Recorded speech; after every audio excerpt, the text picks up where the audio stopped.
Kalau kita keluar kerak pun masa kita mengaji tu, dia ada, kita bolehlah keluar macam Jumaat Sabtu kan, kita boleh keluar dengan ada borang kita. Buah sikit ni seminggu nak cuti tu dia akan pakai koyok lah. Dia ni beli koyok, semua yang dia akan tanya dia tak jawab. Contoh kita baba ni, saya ada sangkut masalah ni sekian. Republik Syabab Podcast. Menerang bukan menyerang, mencerah bukan menyerah.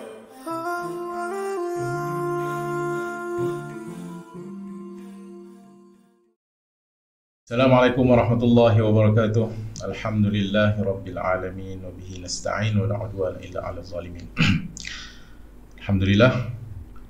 Hari ini kita berjumpa di dalam Republik Syabab Podcast episod yang kedua.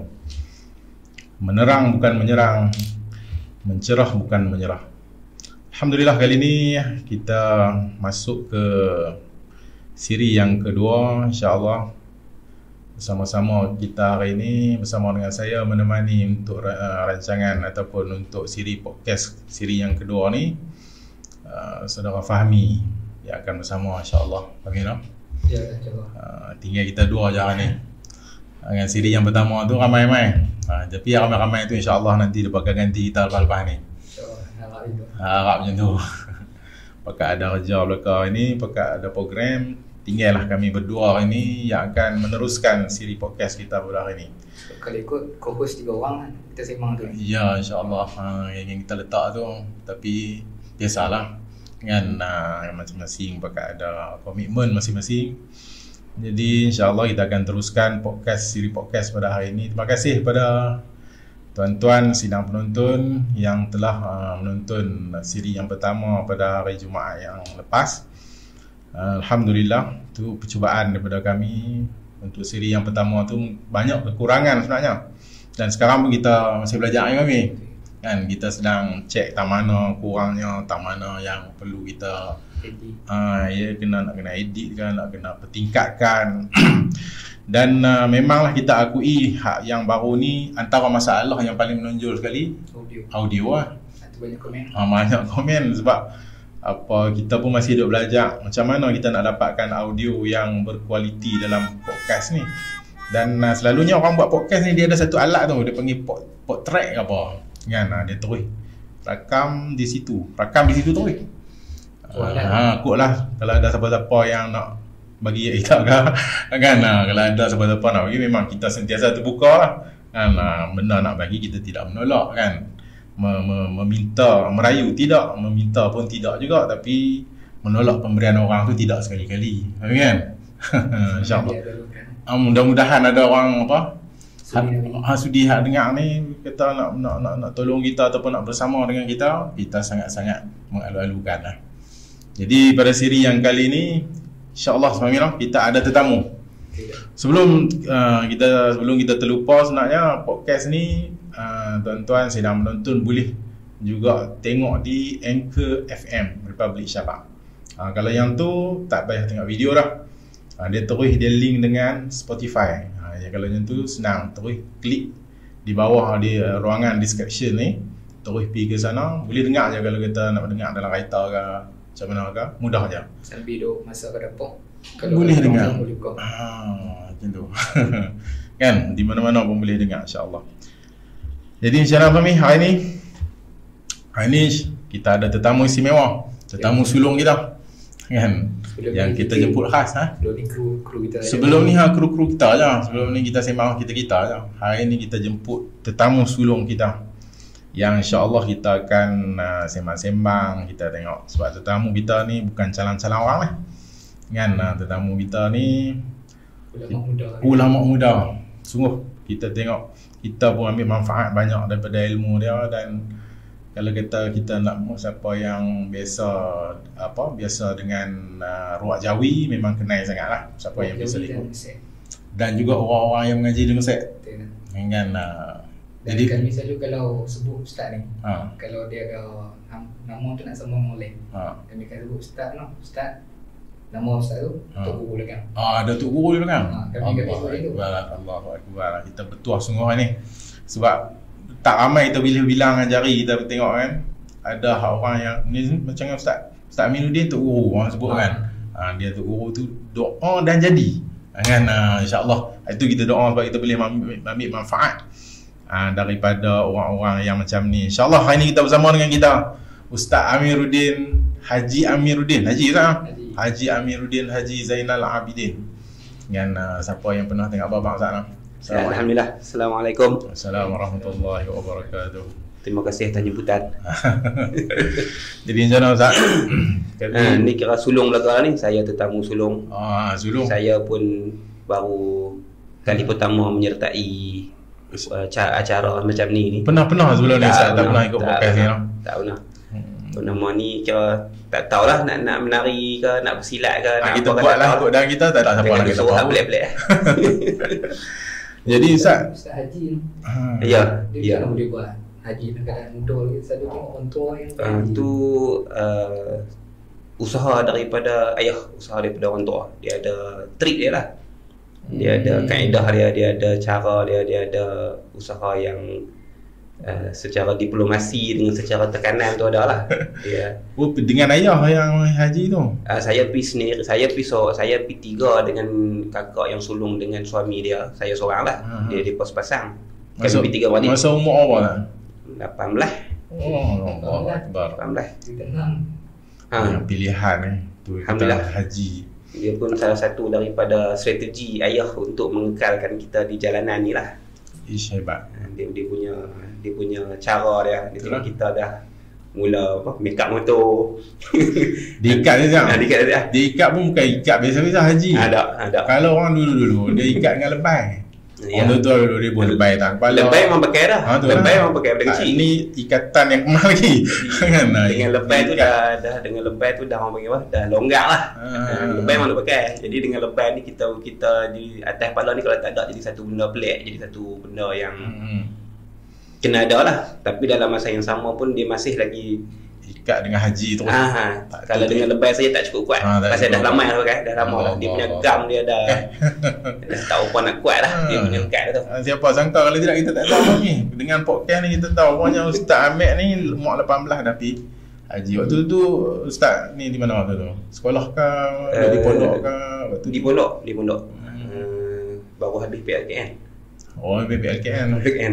Jadi P tu dengan fit lah, dengan stamina yang tinggi lah. Padan dengan umur 18 lah. Kalau tidak, kita bukannya ni aktif tak mana pun. Jadi dengan baru lepas pada PLKN tu, dapat jemputan tu pergi sana, kira alhamdulillah sempurna lah. Ustaz asal mana? Saya kalau dilahirkan Penang. Di Bagan. Bagan. Ayah Air Force sana dulu. Ayah Ustaz tahu dah sana. Tapi bahagian keranian, bahagian admin. Dia bukan bahagian bukan yang bawa korban pada lah. Dia bahagian pejabat. Sampai pencen lah. Pencen. Tapi bukan pencen di sana lah. Pencen di Palapatah kita sini ni. Dia habis di sini cuma berpindah randah tu banyak tempat lah. Cuma kebetulan lahir di sana.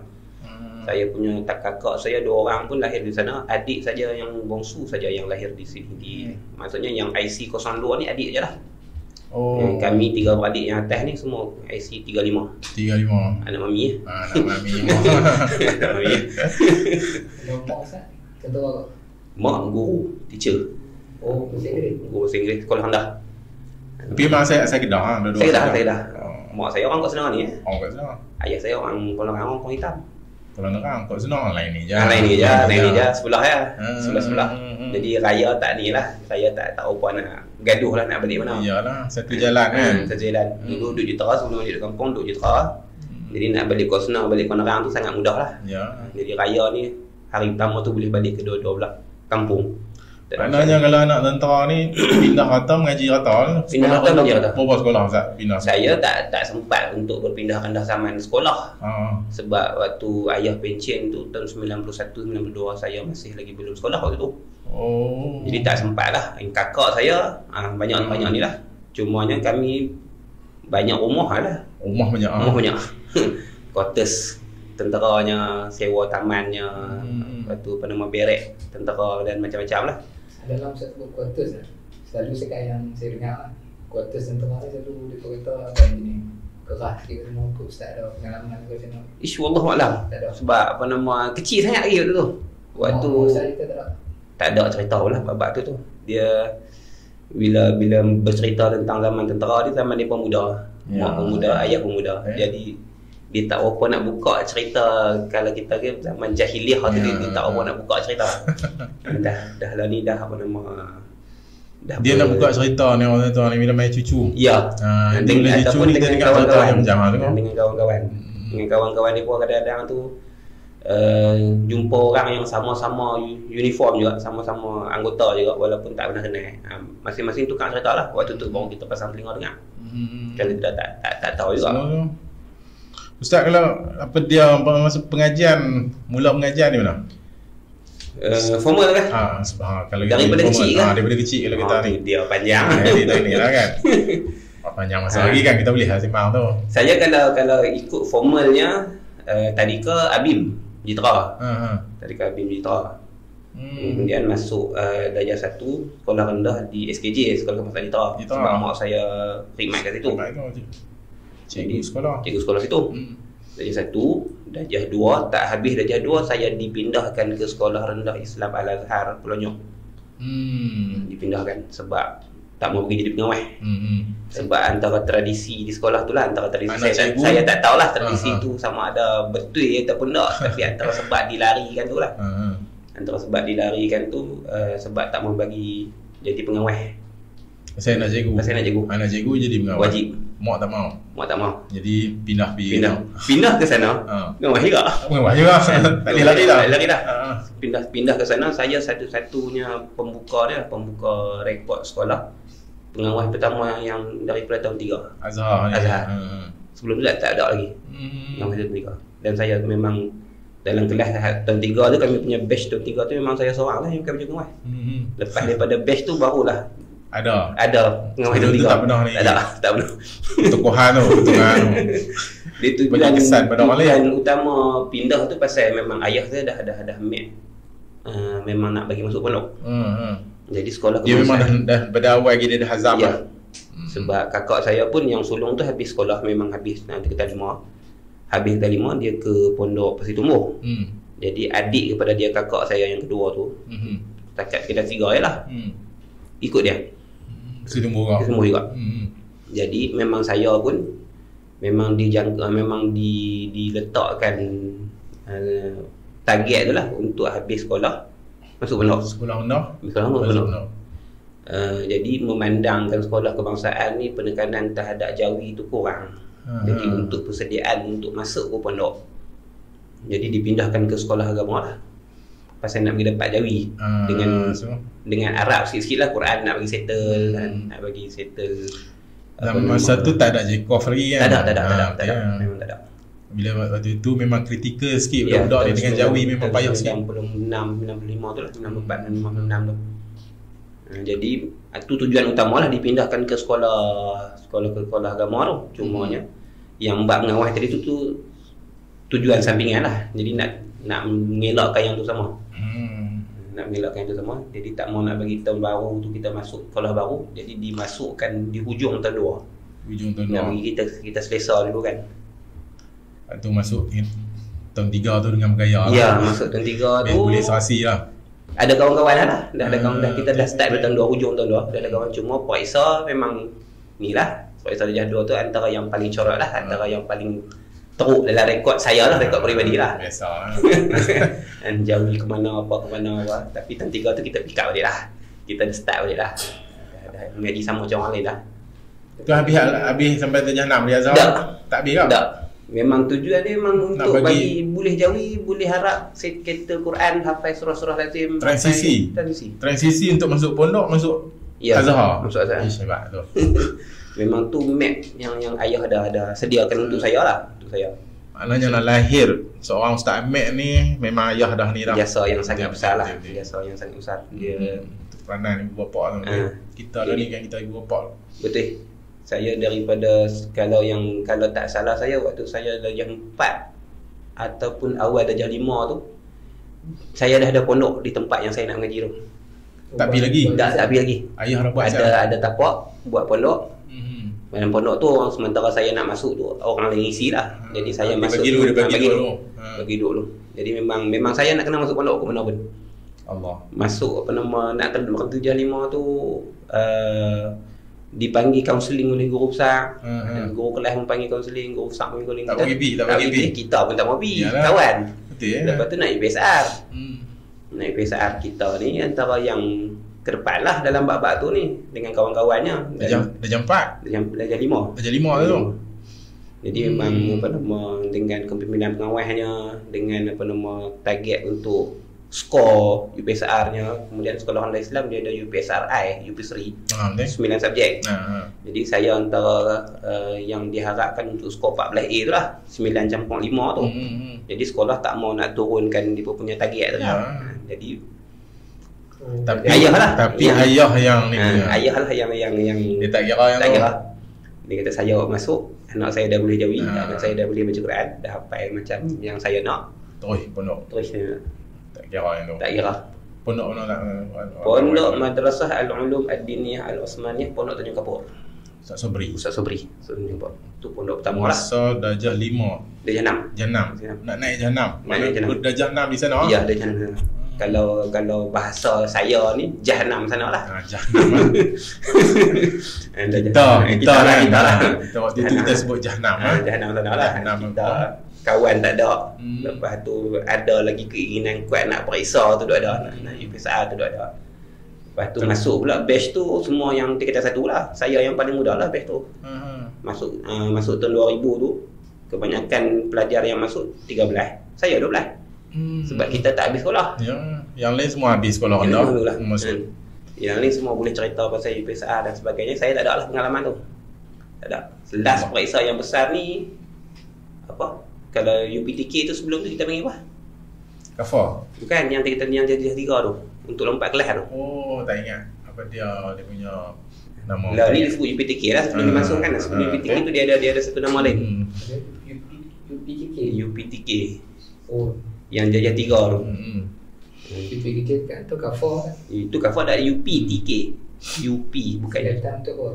Ujian penilaian tingkatan rendah ke apa. Ya ada ni tak ingat lah dia punya tu. Dia untuk jajah 3 kalau lulus boleh lompat jajah 5. Kalau lulus. Kalau tak lulus duduk jajah 4 lah. Azhar punya ni tu. Sekolah mana buat tu? Itu lah. Sekolah rendah mana buat kalau tak silap saya lah. Tapi saya ambil dia Azhar. Tak ingat sebab zaman kami tu sebelum kami ada. Memang ada tu mungkin ada waktu tu mungkin ada apa-apa ni pula buat kan. Tapi tak ingat lah. Kita sebenarnya secara peribadi memang tak ingat lah. Lepas tu start duduk di situ lama mana? Apa dia di Pondok Tanjung Kapur tu? Mengaji di Pondok Tanjung Kapur lebih kurang 5 tahun lah. 5 tahun lah. Daripada tahun 2000 sampai 2005, maksudnya 5 tahun lebih lah. 5 tahun nak masuk ke 6 tahun. Daripada situlah yang kena dunia pondok, yang kena cara mengaji, yang kena kitab, yang kena kawan, yang kena falsafah, yang kena apa semua yang di pondok ni. Di situlah yang kena ramai pondok waktu tu ramai kan? Waktu tu ramai. Batch saya antara yang paling banyak kemasukan lah. 100 orang lebih kami masuk tahun tu. Sekali batch tu? Tak, kumpul semua kali. 100 kita tak pecah 100. Sepanjang pondok ni ramai. Ya. Waktu batch kami tu kira asalnya polisi Pondok Ustaz Sobri ni dia tidak membenarkan untuk mana-mana pelajar untuk berkongsi pondok. Tak boleh. Mesti duduk seorang. Satu pondok seorang. Kecil mana pun seorang, besar mana pun seorang. Tapi sebab kemasukan yang ramai tu 100 orang lebih kumpul jumlah keseluruhan pelajar waktu tu. Pondok terhad. Pondok dah banyak tu je. Jadi ramailah yang duduk berkongsi dengan abang-abang senior ni, dengan abang lama ni. Dan saya antara yang ni lah, antara yang duduk berkongsi sebab pondok saya tu orang duduk lagi. Jadi nak bagi dia pindah dan nak bagi dia apa tu perlukan ni lah, perlukan masa. Jadi saya duduk dengan orang juga lah dalam 6 bulan kot. Oh, masa awal tu. Saya duduk dengan ketua pelajar. Kolam Tengah. Ustaz Wan tu. Ustaz Wan Hafiz. Sekarang ni mudir saya. Oh, yang lah ni. Ya, mudir di tempat saya khidmat sekarang ni. Ustaz Wan Hafiz. Jadi saya kenal Ustaz Wan Hafiz tu daripada tahun 2000, saya umur 12. Saya duduk jaga daripada kecil. Daripada tak balik lah kita dah. Tak balik dia lah yang duduk tolong masak nasi kat kita pun ni. Sekarang ni saya berkhidmat dengan dia lah. Memang kalau orang macam tu dia punya ikatan hati ni memang Jauh, kita dekat sangat dekat jauh dia ni sangat dekat sangat. Daripada dia yang jaga kita macam adik-adik ni, sekarang ni dah jadi kawan lah. Kita dah tolong berkhidmat. Saya selaku timbalan mudir di tempat sekarang ni, dia mudir, saya timbalan mudir tempat sekarang ni. Memang ni lah, memang kepala lah, mudah kita faham cara kerja dia pun faham cara kerja kita. Benda apa yang sepatutnya orang muda yang handle, kita handle. Benda apa yang sepatutnya orang tua yang urus, dia urus. Orang kita saling faham, saling faham. Pembahagian tugas tu alhamdulillah lancar lah buat setakat ni. Sebelum kita pergi terjun ke Zat, ada nampak dua kita? Ya. Yang nampak ni macam ada terbitan Mahat yang satu. Jadi kitab yang depan saya ni apa nama terbitan daripada Mahat. Tempat saya khidmat sekarang ni lah. Mahat apa nama Tolong Anwar. Ataupun sekarang ni antara nama lama dia yang masih lagi orang pakai Mahat Futuhul Ulum. Futuhul Ulum tu nama lama. Nama lama. Yang pendaftaran baru sekarang kami pakai Mahat Tolong Anwar lah. Nama lama tu nak ditukar sebab nak ada isu pada kalimah tahfiz tu. Kita tidak menawarkan program tahfiz dalam tempat kita tu. Yang pengurusan lama lu adalah meneruskan yang hak lama tu. Ambil nama lama. Ambil yang pengurusan lama tu kita ambil. Lama Ustaz Wan juga kan, ataupun Ustaz Wan ni dia terus yang orang lain. Pengurusi tu masih lagi orang yang sama lah. Cuma waktu tu ada saya pun tak ada waktu mula-mula dia ambil tu, saya tak ada. Cuma ni waktu tu katanya untuk memudahkan urusan pendaftaran untuk buka akaun bank. Sebab tu yang terus juga. Sebab tu yang paling cepat ialah menggunakan tahfiz yang ada daftar. Yang dah ada daftar dah senang kan. Kalau tidak nak kena buat proses lagi lah. Kalau tidak nak buka akaun bank bayar. Sekarang ni pakai hak baru tu Sekarang ni untuk urusan secara lisan, secara harian ni kami pakai nama baru lah. Cuma dalam urusan surat menyurat ni masih pakai nama lama sebab di Pejabat Agama masih lagi belum dapat kelulusan untuk tukar. Untuk pendaftaran dan tukar nama dalam proses lah. Dalam proses apa nama saya makan bomba, saya makan pejabat kesihatan. Bomba kena semua. Kena untuk daftarkan kita dan untuk kita nak daftar di bawah Majlis Agama Islam Negeri Kedah. Bahagian pendidikan. Selamat sekolah ni macam mana dia ada prosedur mesti disokong oleh bomba. Dia kena tahu ada kita punya ciri keselamatan ada di Mahat. Jauh mana tempat kita dengan pilihan yang paling dekat, sumber air yang paling dekat, jalan dengan jalan raya jauh terdekat dan sebagainya. Dia pakai macam Ya, pasal kan banyak berlaku kebakaran. Ya. Dia banyak berlaku kebakaran, antara prosedur yang timbul, bomba mesti kena ni. Ya, sebab tu dia kena ni tu antaranya. Jadi benda tu nak kena penuhi lah. Kalau dia pemain, dia kata kalau fire extinguisher tu tak cukup, kena tambah. Kalau tempat ni kena ada lampu kecemasan, kena bubuh lah. Dia pakai main 2-3 kali lah. Sampai dia puas hati, baru dia pulang surat sokongan. Dia akan hantar ke Majlis Agama, barulah proceed kepada proses seterusnya pula untuk jabat kesihatan. Dana untuk madam api lampu kita sendiri sekolah kena ni kita kena sediakan. Lepas tu Ustaz, lepas Tanjung Kapok ada transisi tak ketat tak masuk ke mana-mana tu selama lebih kurang 4 bulan ke 5 bulan lah. Mengaji berulang, kalau bahasa kami mengaji mengaji naik motor. Waktu tu yang di pondok duduk rumah sewa ramai kawan-kawan. Dia ada juga orang kalau pondok ni dia ada rumah sewa kan? Ada yang kawan-kawan yang ni lah, kawan-kawan yang dah kerja, yang dah duduk di kawasan Citra tu. Jadi kita pergi beramai-ramai duduk situ lah, kawan-kawan pondok yang mana sebab situ tu memang tempat persinggahan pun. Dia jadi hak untuk pelajar lama dengan pelajar baru ni jumpa. Kalau yang sama kepala lah main pun di situ tu mereka balik mengaji mana-mana singgah situ. Sebab mungkin ada kelas petang pula, ada kelas malam pula, ataupun esok ada kuliah subuh ke mana-mana. Jadi dia akan tidur situ. Tak duduk di pondok tak duduk pondok. Pondok dia agak ni lah. Pondok dia pondok Ustaz Sobri antara yang ketat dalam Kedah lah. Dalam Kedah lah tempat kita tahu lah. Tapi dalam Kedah ni dia antara yang ketat semua. Itu diakui lah. Ya. Di sistem sekolah. Di sistem sekolah sikit daripada sudut peraturan dia tu. Apa nama, sebab Ustaz Sobri memang pernah berkhidmat dekat Darus Sadah. Dia guru penyelidik petang. Memang kalau tanya lapisan yang mengaji dengan dia itu memang diakui cengih dan tegas lah. Benda tu sampai ke pondok lah. Dia bawa pondok lah. Dia punya pengurusan dalam sudut tu. Pengurusan tak boleh keluar, tak boleh bawa masuk apa benda, apa barang larangan, benda apa yang tak boleh buat, benda apa kena buat. Jadi dia pondok yang sistem undang-undangnya teratur. Cara sekolah. Sebab waktu tu tak law ni banyak pondok yang sistem teratur lagu, tapi waktu tu tak banyak. Tak banyak. Pondok dia ala pondok. Ya, pondok ni ada motor sebiji boleh keluar lah. Boleh keluar. Tak ada masalah nak pergi duduk kedai makan ke mana ke, asalkan waktu ngaji ada, waktu sembahyang Jumaat ada. Dan tak buat benda-benda yang menyalahi undang-undang. Tu pondok secara asasnya. Benda tak melanggar undang-undang boleh. Syaratnya waktu ngaji kena ada, waktu sembahyang Jumaat kena ada. Tapi pondok Ustaz Sobri tak, dia kepung. Waktu ni kena buat apa, balik, kalau balik lebih sehari nanti cuti pula potong sehari. Dia ni balik, dia cover balik. Jadi ada rekod masuk keluar kita tu. Baik. Kalau kita keluar kerap pun masa kita mengaji tu, kita boleh lah keluar macam Jumaat Sabtu ni kan, kita boleh keluar dengan ada borang kita tu, ada kad keluar masuk kita tu. Kalau kita keluar banyak pun cuti kita akan dipotong. Cuti pondok Ustaz Sobri waktu tu 3 kali setahun. Setiap sesi cuti tu 2 minggu. Jadi setahun ada 6 minggu lah cuti. 2 minggu raya puasa, 2 minggu raya haji, 2 minggu maulid Nabi. Itu saja. Setahun. Jadi 6 minggu saja untuk kita balik cuti. Jadi kalau sepanjang kita duduk situ, kita kerak keluar. Maknanya dia pakai setahun hijri. Setahun hijri. Jadi setiap kali kalau kita keluar kerak atas apa urusan pun, saya keluar. Macam-macam lah urusan tu, setiap kita bicara kita balik cuti dan sebagainya dalam tempoh yang bukan cuti. Jadi benda tu diambil kira nanti orang lain balik 2 minggu, kita mungkin 10 hari. Kita mungkin 12 hari. Kita mungkin seminggu saja cuti. Jadi benda tu diambil kira lah. Tu sistem waktu tu zaman saya mengaji tu. Jadi kalau kita main lambat pun, kita main lambat 2 hari, benda tu direkodkan. Nanti cuti yang akan datang 2 hari tu akan dipotong. Orang lain balik hari Jumaat contohnya, kita hari Ahad tu baru boleh balik. Betul, kalau main lambat potong lagi. Maknanya dah diperuntukkan mesti macam ni.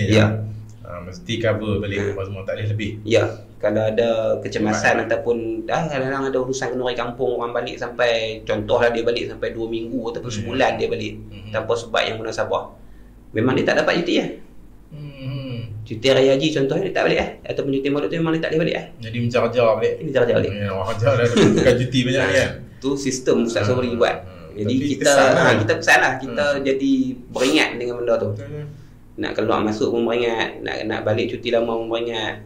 Lagi pula bila salah satu sebab yang boleh kita buat lagu tu, sebab kalau balik kampung pun tak ada kawan.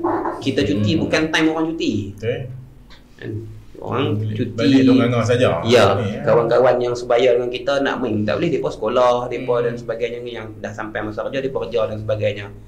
Bukan kena time cuti sekolah. Kalau kena time cuti sekolah tu adalah dengan adik-beradik dengan apa kan.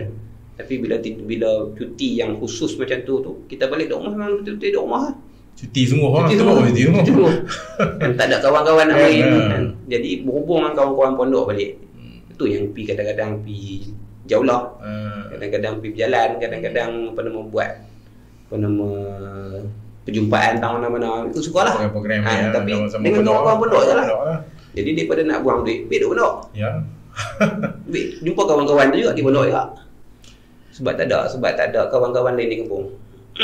Cuti tak sama. Penting cuti tu. Sebab pondok memang cuti atas guru. Ada pondok macam kami sekarang, kami cuti maulid kami tak pergi. Tempat saya khidmat sekarang cuti maulid tak ada. Raya haji ada, raya puasa ada, hujung tahun. Tapi dia agak bagus ni tu pasal apa? Kita duk tengok budak-budak kita ni selalunya tercemar bila cuti. Ya. Satu benda yang susah dan sangat susah untuk dikawal dan dibentuk. Ni yang refer balik kepada siri yang sebelum ni, bila masa lapang macam mana kami kita? Maksudnya formula tu lah yang kita sebut dalam episode sebelum ni kan.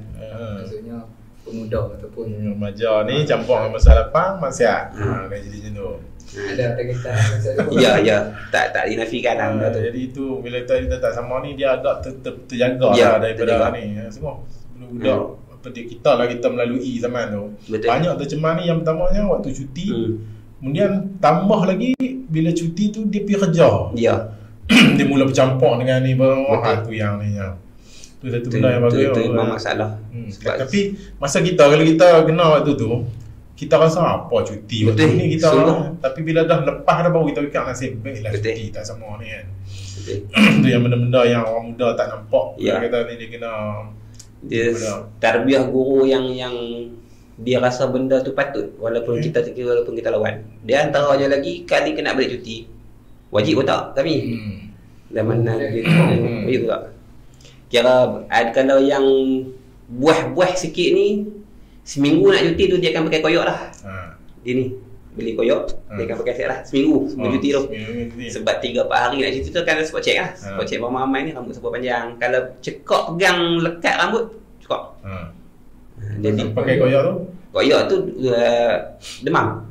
Koyok tu demam maksudnya waktu panggilan dan sebagainya. Dia di excuse lah pasal dia demam. Dia demam. Jadi dia tak ada waktu duduk dalam surau ramai tu dia tak ada. Bila tanya siapa nama sekian dia demam. Dan semua orang tahu dia demam sebab dia dah pakai koyok seminggu. Dah tahu lah. Apa kita panggil helah tu. Helah. Boleh guna lah lepas tu ke? Ada yang berkesan, ada yang tak lah. Sebab dia tengok atas kalau budak, kalau pelajar tu buah. Benda tu tak berkesan lah. Tapi kalau yang buat jenis orang yang slow, orang yang jenis tak buah, orang yang jenis bagus.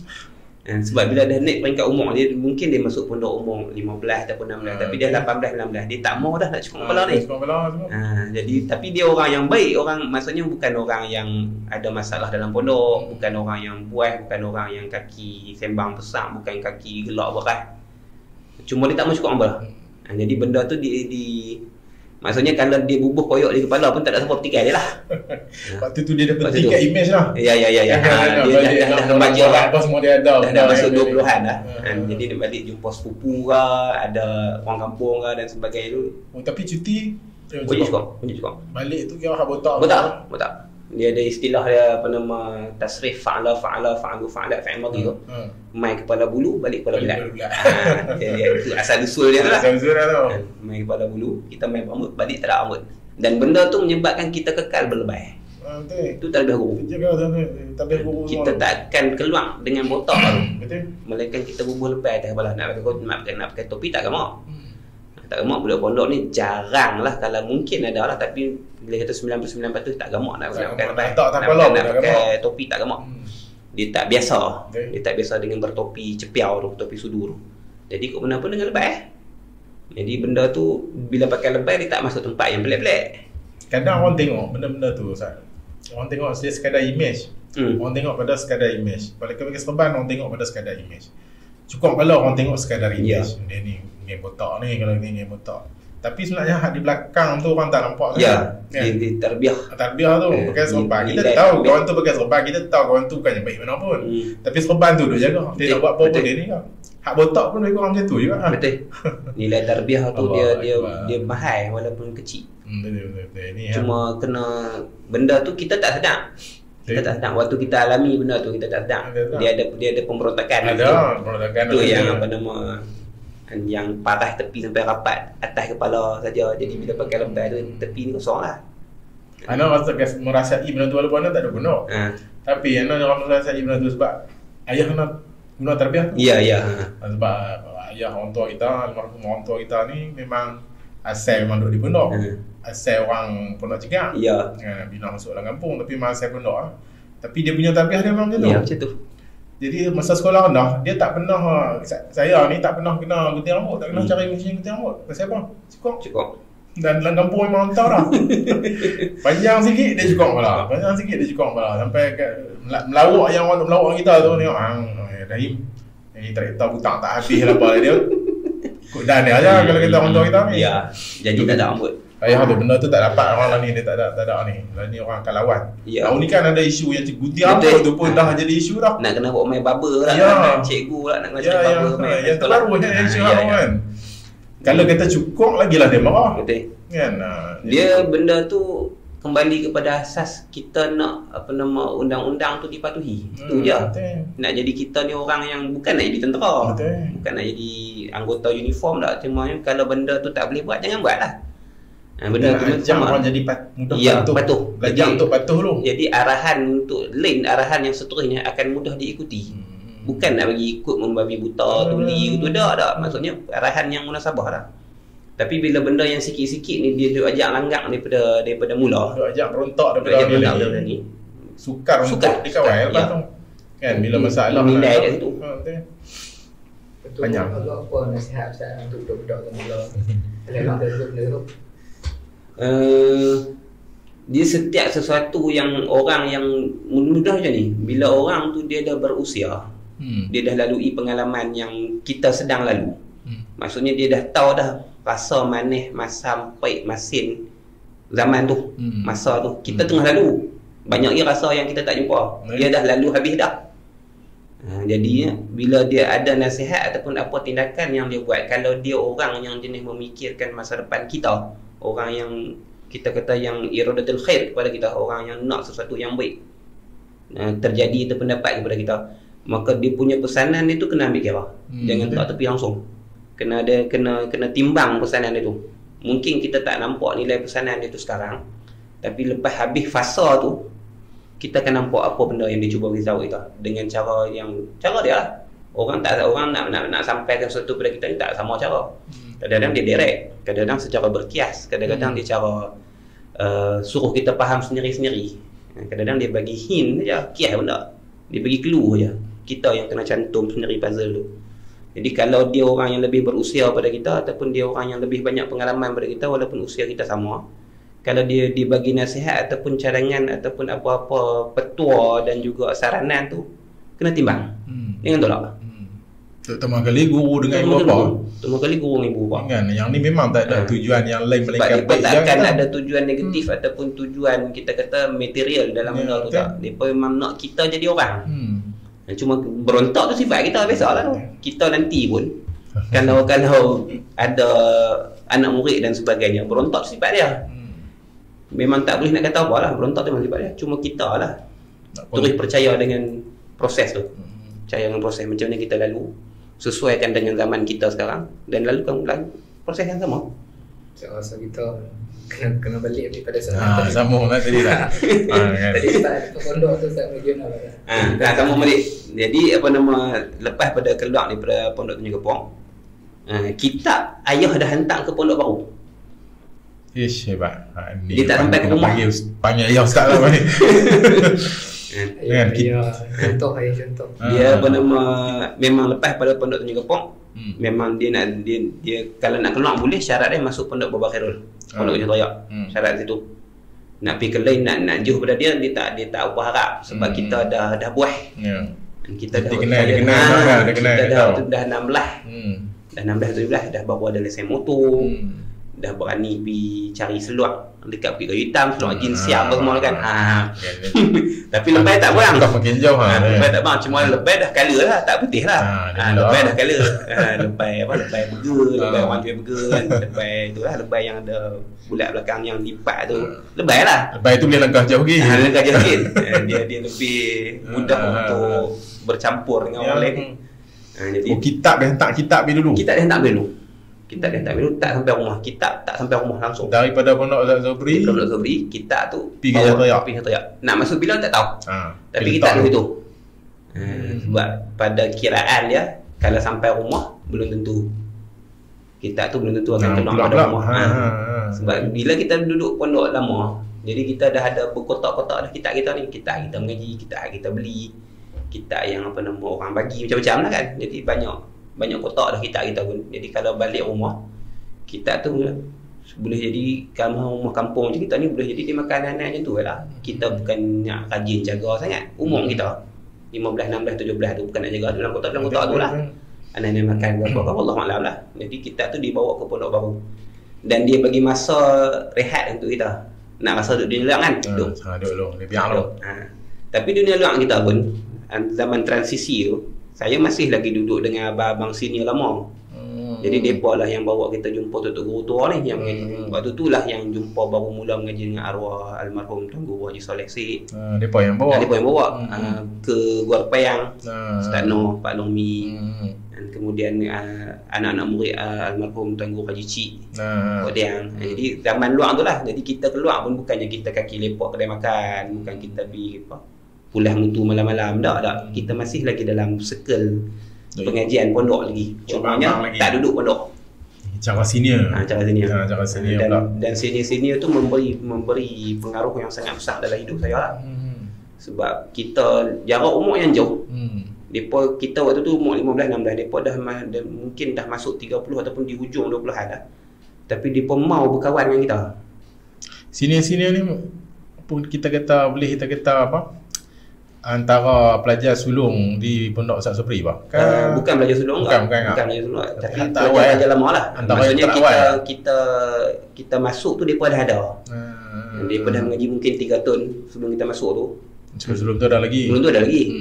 Cuma apa nama depa ni orang yang memang dah tahu pengajian pondok lagu mana, macam mana nak pergi mengaji kat guru ni, macam mana dan sebagainya. Jadi depa kita yang kecil waktu tu pun, sekalipun ada circle kita yang buat, ada kawan-kawan kita yang buat, tapi depa mau kawan dengan kita.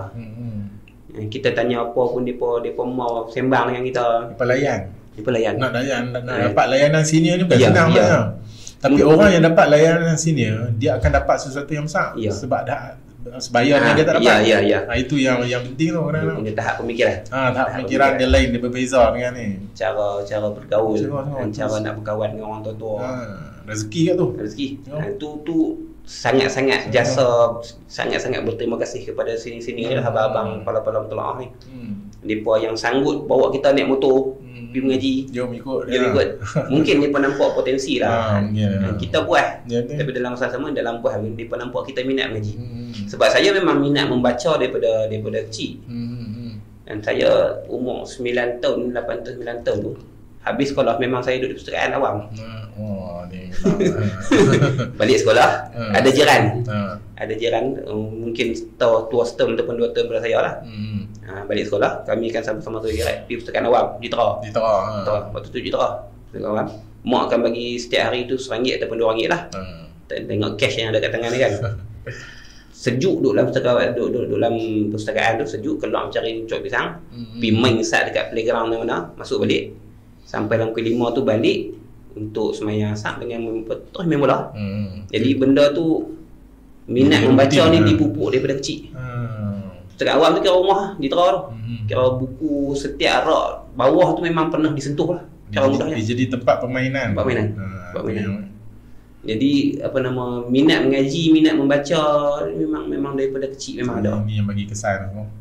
Jadi buat tak mana pun kita mengaji masih lagi bukan benda yang tidak menyeronokkan. Mengaji masih lagi benda yang fun. Walaupun kita buat, walaupun kita nak pi mana-mana, kita nak buat apa, ada program apa sekalipun, mengaji masih lagi benda yang dianggap penting. Bukan satu benda yang dipaksa. Bukan. Kita nak ubah lagi jadi satu benda, bukan jadi satu benda paksa tu bukannya senang. Tapi bila dah jadi dah, dia macam dah mendaging dah. Pi lah mana pun dia tak tinggal. Betul. Jadi mungkin sini-sini ni nampak benda tu lah kot. Kita mengaji boleh. Kita minat mengaji. Buah tu sandilah yang kata dia budak-budak. Buah benda yang dalam DNA dia tak ada apa-apa dah. Lagi pula kalau budak-budak, kalau kita kata budak-budak cerdik ni lah kan, budak cerdik ni kalau dia slow dia kena buli. Baik dia buat. Dia slow sangat kan dia. Baik dia ada circle yang memang pembuli orang lain lah. Baik dia duduk dalam circle tu daripada dia nak kena buli. Pilihan tak ada kan. Sebab ada hunter ataupun hunter lah. Jadi benda lain. Tu lain cerita bak lain pula. Jadi baik kita duduk dalam kawasan buah ni, dia lebih cepat mematangkan kita punya cara fikir. Lepas tu tak? Lepas daripada tak lama duduk tu, dalam mungkin 4 bulan 5 bulan sampai kita sendiri surrender. Letih. Mengaji duha tang nu. Lepas tu sekali mengaji lepas lohok tang ni, mengaji maghrib sekali tang ni. Letih. Memang tak balik rumah pun, balik rumah seminggu 2-3 kali gitu ya, balik rumah pun. Sebab lagi pun kawan-kawan tu semua mak ayah kena, memang depa duduk rumah raya depi, memang mak ayah kena, jadi depa tak bimbang lah. Kita yang susun jadual sendiri. Jadi hari ni Tok U ngajak, contohnya Masjid Kubang Rotan pagi kuliah duha. Tapi sekali lepas lohok ada kelas dengan Ustaz Noh di Kuat Payang contohnya. Maghrib lagi ada kuliah Ustaz sekian-sekian dekat Masjid Alok Malai ataupun Tanjung Poh dan sebagainya. Ni betul lah.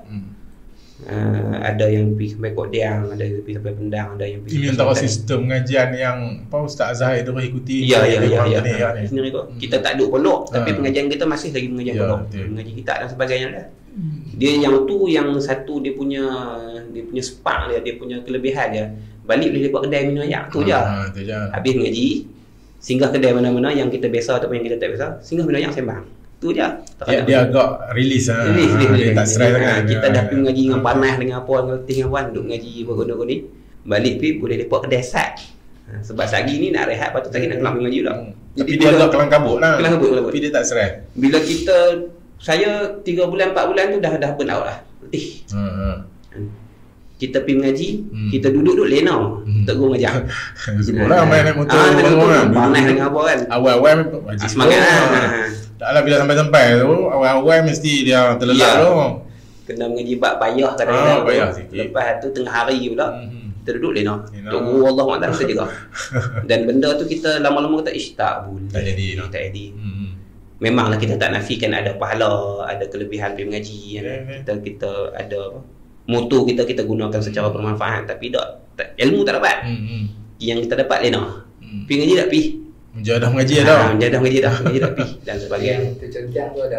Yang tercontang yang habis di kitab pun habis contang, apa? Kain pun habis contang tu ada lah. Jadi terlelap. Tu biasa. Terlelap. Lepas tu pula pen budak pondok dia tak pakai pen murah-murah. Dia nak mata halus tu. Pen tobit. Pen pilot tu kan.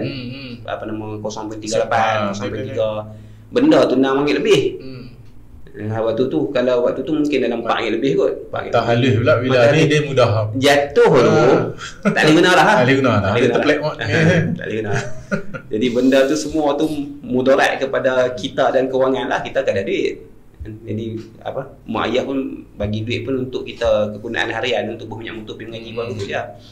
Jadi kita sendiri yang surrender tak boleh. Kalau dengan rela hati tu. Dengan rela hati. Kitab dah sana lah. Hak tu pondok macam hak di pondok Ustaz Zobri ni dah pondok ada dah. Ya. Hak sana pun macam tu juga kan, macam mana? Hak sana pondok tak ada lagi. Tapi tapak dah. Tapak dah. Oh betul betul. Di pondok Ustaz Khairul daripada hujung 2005 tu lah, hujung 2005 sampai 2011. 6 tahun ke? Ustaz Palam Telong itu tu. Dah pondok Khairul. Di hujung-hujung lah, di hujung-hujung bab Palam Telong dia dah masuk tu. Pondok Khairul tu masih lagi di fasa awal. Baru lagi. Tak ada lah baru sangat. Sebab dia buka pengajian dia tahun 2000 buka dah. Jadi pelajar pun duk ada masuk kelas sikit-sikit. Yang ada waktu tu kebanyakan kawan-kawan dia yang mengaji sekali dengan dia yang main berkhidmat situ. Duduk mengaji sama-sama kat Pondok Palang Keria ataupun tempat lain kan. Bila dia buka pondok, depa main nak duduk dengan dia, nak tolong dia. Nak menghidupkan pondok dia. Jadi depa ni kawan-kawan lah. Cuma dia tuan pondok waktu tu lah. Bapa Khairul pun buka pondok pada usia yang muda. Jadi saya masuk lepas dah tu sikit lah. 2005. Hujung 2005 sampai 2011. Sampai 2011. Jadi waktu kita masuk tu, suasana pondok tu masih lagi dalam keadaan yang segar.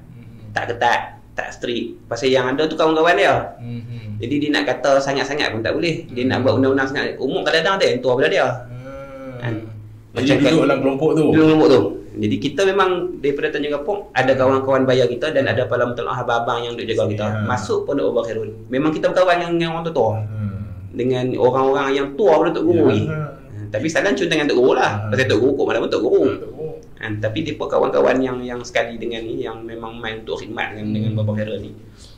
Jadi kita kawan dengan depa tu pula lah. Jadi waktu tu baru rasa bebas. Daripada pondok yang seketat-ketat pondok yang ada zaman tu. Kepada pondok yang baru buka yang tak boleh nak buat undang-undang tanpa memikirkan orang-orang tua yang masih jadi pelajar dalam tu, yang kawan-kawan ni. Tak boleh buat sesuka hati. Maksudnya Tok Guru nak buat kena undang-undang kena lagu ni tak boleh. Banyak meraihkan. Banyak meraihkan. Dia tak gamak. Pasal yang ada tu kawan-kawan dia. Kemudian ada kawan-kawan itu ada yang lebih berusia daripada dia. Jadi kita masuk tu dia jadi bebas. Bebas tu maksudnya bebas dalam bentuk kita boleh keluar masuk macam pondok yang sepatutnya lah, macam pondok yang ori, yang lama betul punya tu, yang kita tak dapat pengalaman tu di Pondok Sazobri. Pengajian pondok kita dapat di Pondok Sazobri, tapi kehidupan pondok macam pondok lama, pondok tradisi tak ada, sebab sistem beda sekolah. Jadi kita masuk Pondok Abang Khairul memang dapat kehidupan tu. Jadi di Pondok Sazobri kita dapat sistem pengajian, macam mana nak letak sistem dan sebagainya. di Pondok Baba Khairul ni kita dapat gaya hidup seorang budak pondok. Dia pakai selekeh kan, apa nama baju pagoda aja, baju kancing tak bubur kan, kadang-kadang baju pagoda bukan kancing keluar makan Chanel petang-petang. Penuh okok daun dan sebagainya. Yang pondok kan. Tu dia panggil senjata lah. Dia kata tak sugi okok daun lah. Yang pakit tu. Itu memang lah. Betul lah. Yang dia tu orang tua. Jadi nak diharamkan tak boleh. Tak boleh. Sebab nak haram apa? Untuk lama dulu macam tu. Ya. Jadi benda tu satu pengalaman baru lah. Satu pengalaman baru bila kita masuk daripada tempat yang asalnya strict kepada tempat yang loose. Baru kita rasa macam ni hidup budak pondok. Sebab sebelum ni kita rasa macam sekolah lah. Walaupun kita tak ada sekolah menengah, tak ada pengalaman sekolah menengah. Tapi suasana pengajian dengan undang-undang dekat Pondok Sofri itu mirip. Bila masuk Pondok Baba Khairul ni, budak pondok hidup lagu ni. Ikan dia kena cari sendiri nak makan. Pergi market ke kedai makan ke apa sayur ke apa kan. Ya. Lepas tu kenuri kenara dengan masyarakat sekeliling tu lebih rapat. Orang panggil makan nuri, orang panggil pergi dusun, orang panggil pergi yang main betul tu kehidupan masyarakat. Tu pondok yang ni. Ya, tu pondok yang tradisi tu yang pondok memang macam tu. Dia memang jadi orang panggil dia jadi tempat untuk orang kampung nak minta apa-apa dalam hal keagamaan ni, nak banyak-banyak ke, nak pergi Mekah ke. Ada buah lebih dia pergi di pondok ataupun dia memang pergi dimakan di dusun dan sebagainya lah. Tempat penyelesaian masyarakat setempat dia tak tertutup. Dia tertutup macam Pondok Sofri. Satu ada kelebihan dia, memang banyak kelebihan. Dia tak campur dulu lah. Jadi apa meletup pada luar kita tak tahu. Jadi kita fokus ngaji. Dalam tempoh 2-3 tahun memang dah boleh kalau kita fokus betul. Itu kelebihan dia lah. Dia laju, ngapai laju, ngaji laju, kita khatam cepat dan sebagainya. Dia tak tahu benda apa jadi keluar. Tapi dia tak campur sangat ni. Tak campur ni sebab tak lihat masuk surat abang, tak lihat masuk majalah apa tak boleh. Tak. Inset lagi lah. Inset lagi dah. Tapi zaman tu tak susah sebab zaman tu memang tak ada inset. Bukan satu benda yang menekan kita lah, bukan satu tekanan. Lagi tak bagi inset satu benda yang menunjukkan pergerakan lah. Jadi waktu tu tak ni. Bila masuk Pondok Baba Khairul, dia lebih relax. Kita kata, ni budak-budak. Dia sampai satu tahap dia loose tu, sampai kita sendiri yang buat undang-undang. Dia sampai tak kita terpaksa buat undang-undang untuk diri kita sendiri. Ya, untuk diri kita atau untuk kawan-kawan yang lain. Tak boleh jadi. Teruk sangat ni. Jadi kita buat undang-undang. Ada maksudnya undang-undang ni ada hari kita bergotong gitu lah. Tapi pengajian jalan. Tak ada masalah. Sebab Baba Khairul mu awal dulu ni dia berkata nak pergi mana pergi nak mengaji dengan siapa pun mengaji lah. Cuma time mayang kena ada sini, time mengaji kita kena ada sini. Jaga tu ya. Jangan buat benda hak salah undang-undang tu je. Jaga syariat Allah. Jangan buat benda yang Allah larang, Nabi larang. Kemudian jaga undang-undang, jangan kacau sampai polis mai apa guna ni. Jangan ada benda yang inilah yang langgar undang-undang kerajaan Malaysia ni. Nak pergi mengaji taman api, nak pergi jalan taman api, syarat dia waktu mengaji kena ada, waktu mayang kena ada.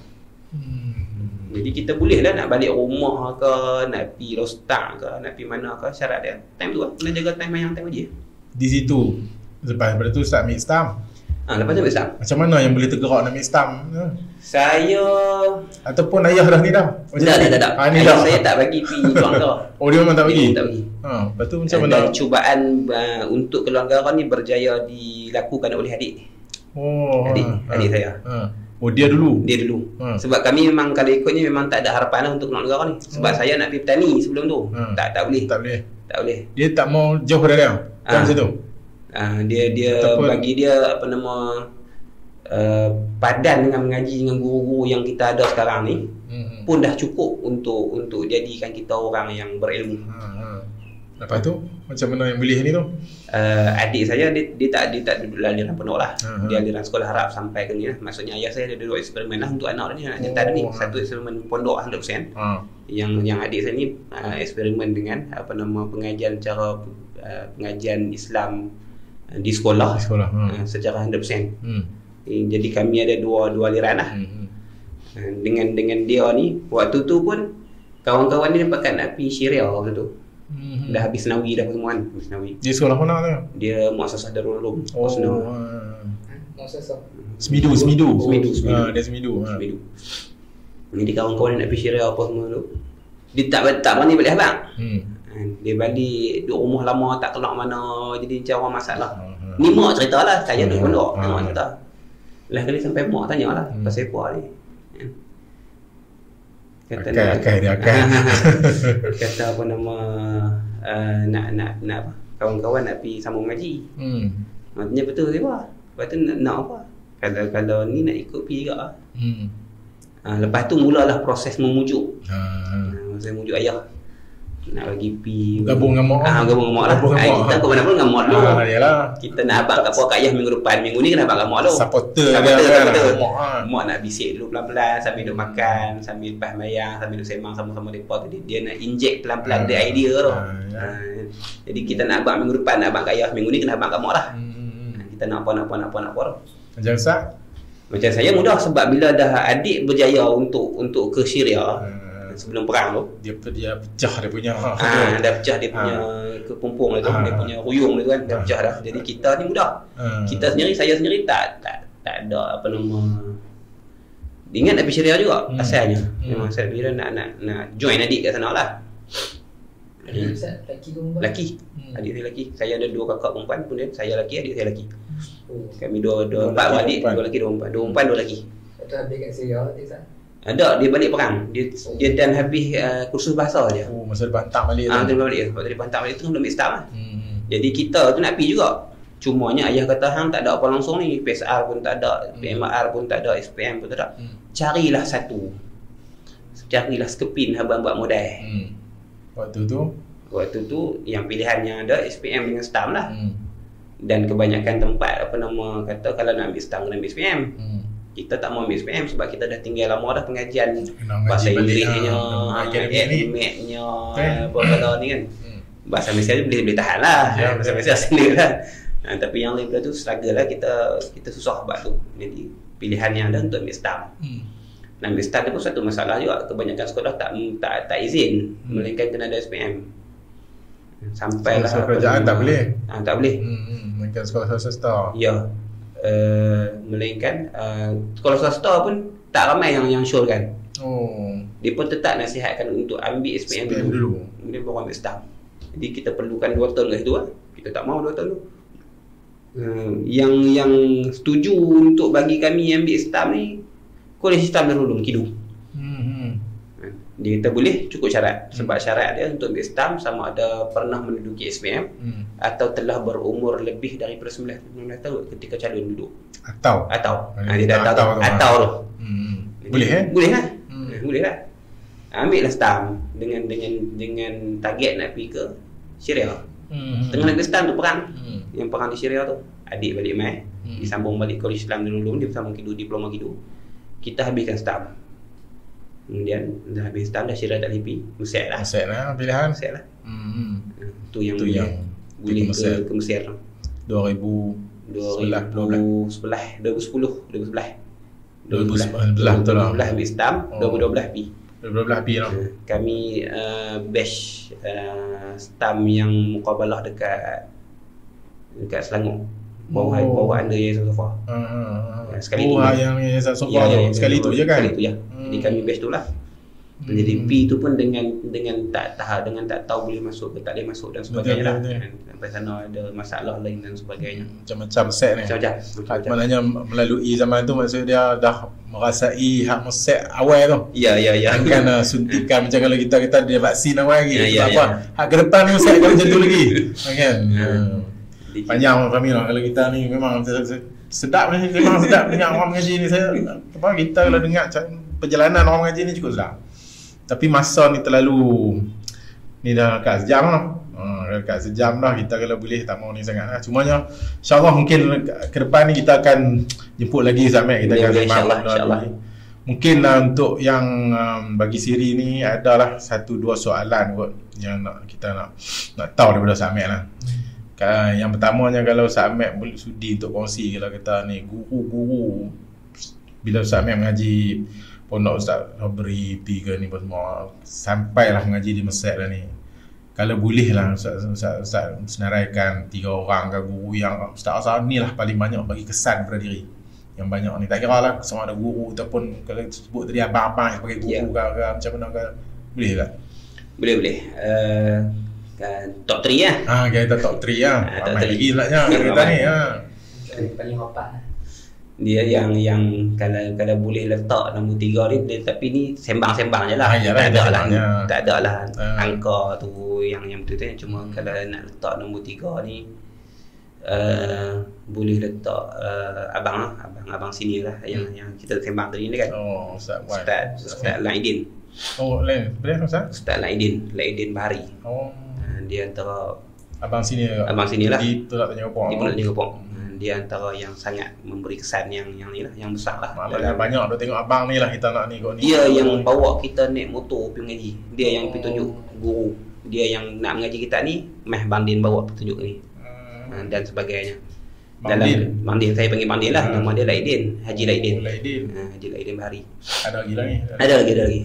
Dalam 40-an lah sekarang ni. Dan baru nak hujung 40-an, baru nak masuk 50-an. Apa nama, lodong kat Dewa lah. Dia tak buka pondok lah? Tak buka pondok. Orang kampung mungkin lebih Aidin lah kat dia. Tapi alim. Antara alim yang mastur lah. Antara yang guru pun ramai, guru tua-tua ramai, mengaji pun banyak dan sebagainya. Cuma duduk kampung. Lebih selesa dipilih untuk kampung. Tu orang tak kenal tu. Orang yang duduk dalam circle dia je yang dia tahu.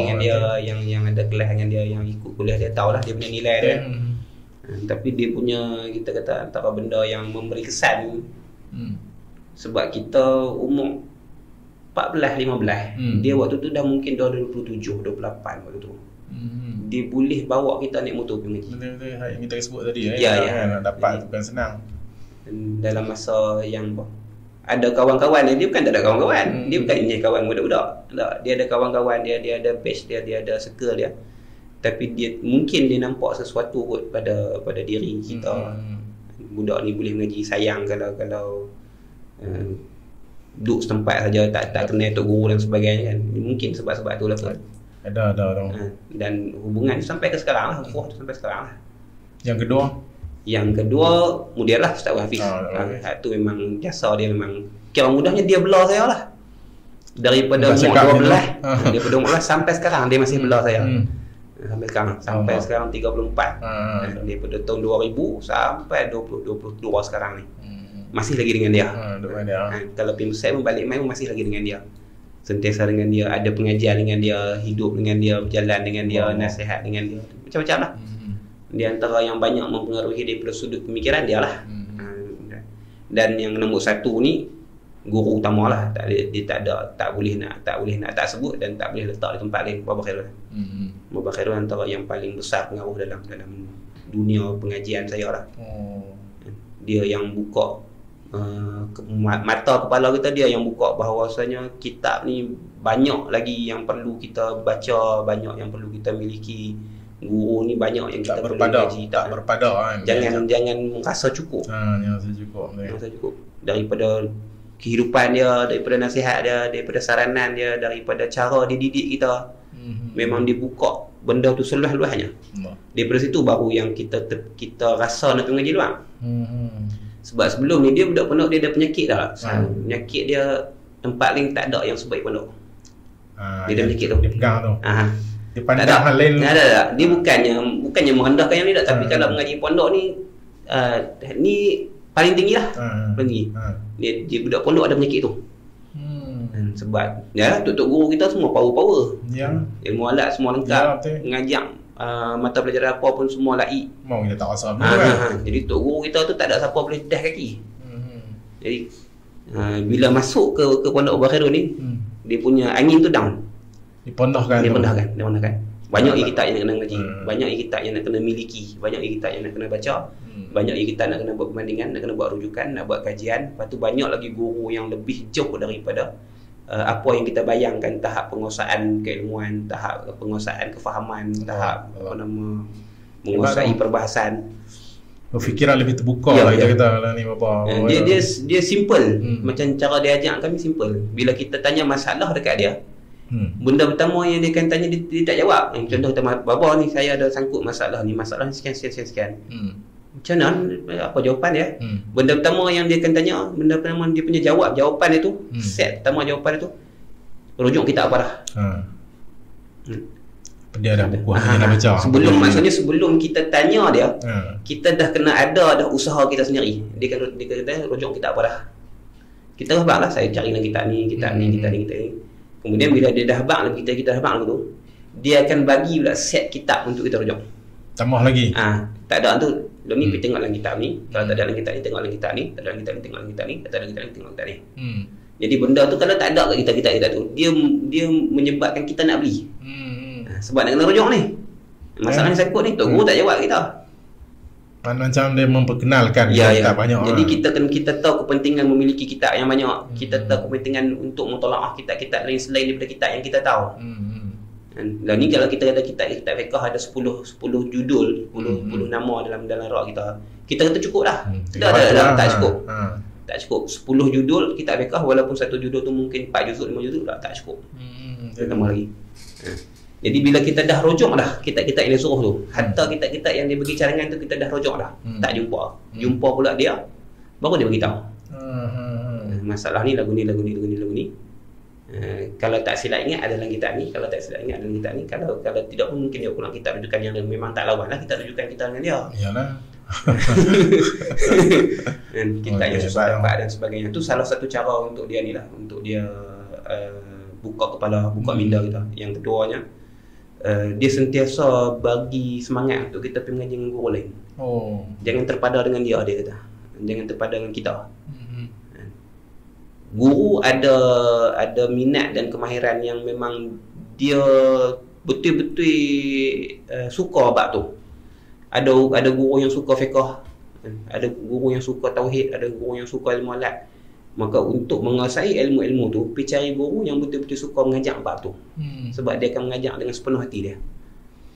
Yang tu yang maksudnya dia tak kepung anak murid. Mengaji dengan aku saja tak pegang dengan dia. Mengaji aku je. Nak mengaji ni lebih dalam, pergi kat ustaz ni. Nak mengaji lebih dalam, pergi kat Pak Long ni. Nak mengaji ni, pergi kat Pak Lang ni dan sebagainya. Maknanya dia tak mengajak unsur-unsur ta'assub. Tak ada. Jadi unsur ta'assub ni benda yang janggal bagi kami lah. Yang tu yang duk jadilah ni. Kan? Yang tu yang jadi masalah lah ni.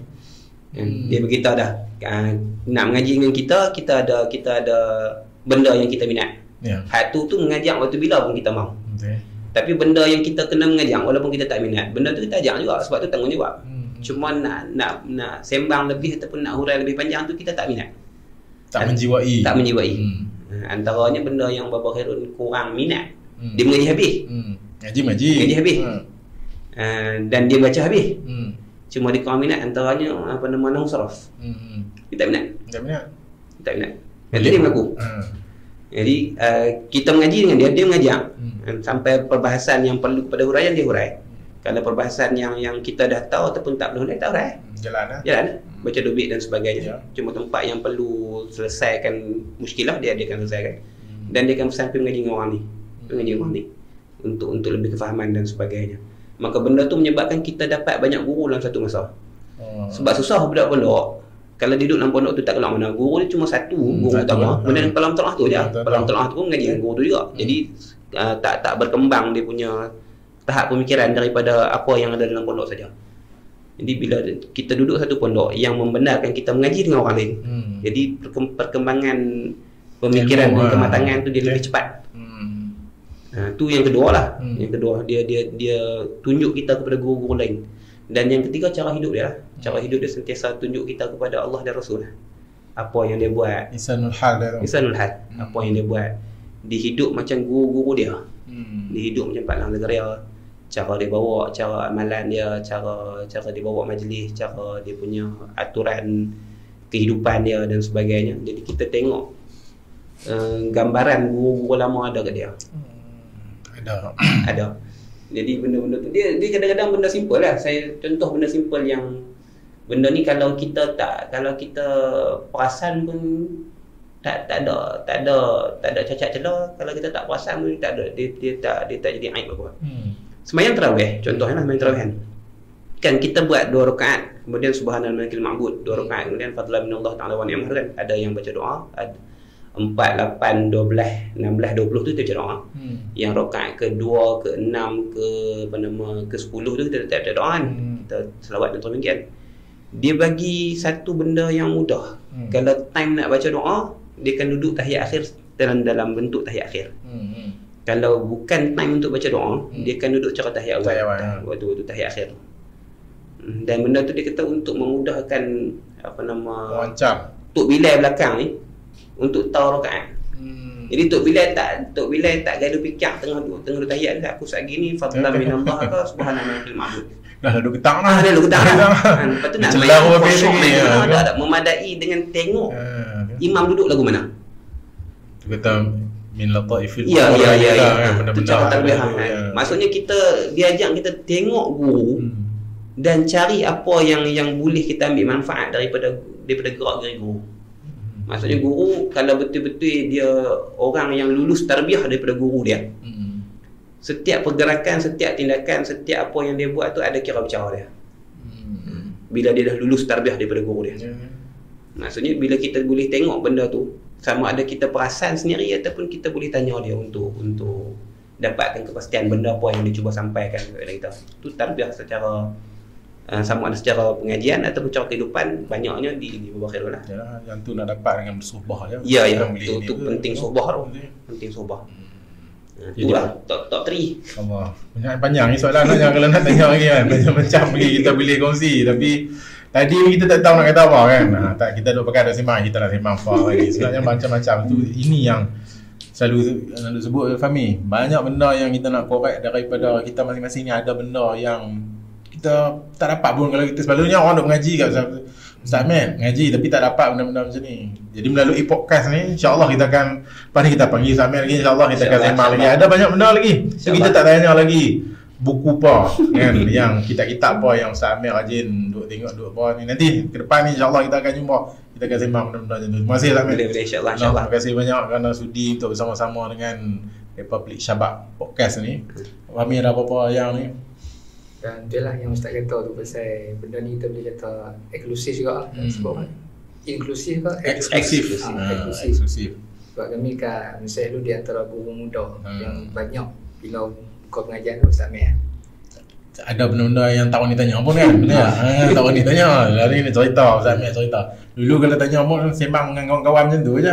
Lepas tu pakai agak macam tu lah. Ada kawan nak maklumat. Tapi Alhamdulillah kita pun ada dalam podcast ni. Dan Ustaz Ahmed pun ada kitab-kitab yang Ustaz Ahmed karang juga ada terjemah kan. Kalau siapa-siapa yang tunggu Ustaz kitab apa yang setakat ni yang Ustaz ada terjemahan daripada matan Al-Muqaddimat bagi Imam As-Sanusi rahimahullah, namanya Al-Muhimmat.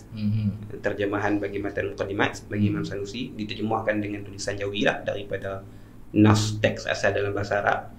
Ini dapat apa nama kata-kata haluan daripada Baba Khairul Anwar lah, dan juga Ustaz Wan Hafiz sebagai mudir madrasah. Dan kita pernah buat apa? Daurah kita pernah buat daurah di Akademi Dr. Daurah sampai ketam kan? Daurah ketam secara ringkas lah. Ya dah, daurah kan.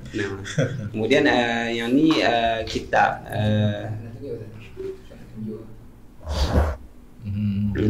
kemudian ada yang ni Bushra Labib Bisyama'ilil Habib. Ini ialah kitab Syama'il, kitab yang menceritakan tentang kesempurnaan sifat baginda Rasul sallallahu alaihi wasallam, karangan Tuan Guru Haji Abu Bakar yang hitam lah, Haji Abu Bakar Palestin.